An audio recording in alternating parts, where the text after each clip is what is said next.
क्या कोई सरकार ऐसी आपके पास आई थी भारतीय जनता पार्टी की सरकार से पहले, या कोई ऐसा कोई प्रधानमंत्री आपको देखने को मिला भारतीय जनता पार्टी के प्रधानमंत्रियों को छोड़कर देश के अंदर, कि जिसने ईमानदारी के साथ जन कल्याणकारी योजनाएं उतारी हो, गरीब की चिंता करी हो, महिला की चिंता करी हो, युवा की चिंता करी हो, अल्पसंख्यक समाज की चिंता करी हो, दलित की चिंता करी हो, पिछड़े समाज की चिंता करी हो, और जितना भी गरीब इस देश के अंदर रह रहा है, मजदूर रह रहा है, किसान रह रहा है, महिला रह रही है, युवा रह रहे हैं, बच्चे रह रहे हैं, बुजुर्ग रह रहे हैं, क्या ऐसी कोई सरकार आई जिसने सभी लोगों की चिंता करने का काम किया? आई थी ना कोई?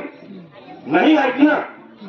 लेकिन देश की आजादी के बाद 2014 में सरकार आती है भारतीय जनता पार्टी की, और जब कमल पूरा देश का इंसान धर्म और जाति से ऊपर उठकर जब कमल खिलाने का काम करता है ना, तभी यहाँ पर जन कल्याणकारी योजनाओं की शुरुआत होती है, तभी गरीब के कल्याण की बात होती है, तभी किसान के खेत में हरियाली आने की बात होती है, तभी माता और बहनों के सम्मान की बात होती है, और तभी युवाओं को रोजगार से और उनको कारोबार से जोड़ने की बात होती है। तभी तो गरीब के छप्पर हटाकर उसे पक्के मकान देने की बात कब होती है?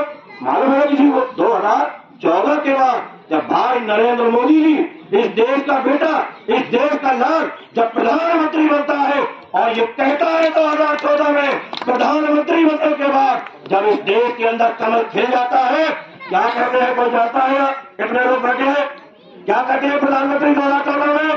कहते हैं हमारी सरकार धर्म और कैसे जाति से ऊपर उठकर काम करेगी और इस देश के नागरिकों का कल्याण करेगी और इस देश को मजबूत करने का काम करेगी। मेरे साथियों, कहा था या नहीं कहा था? प्रधानमंत्री जी ने कहा था।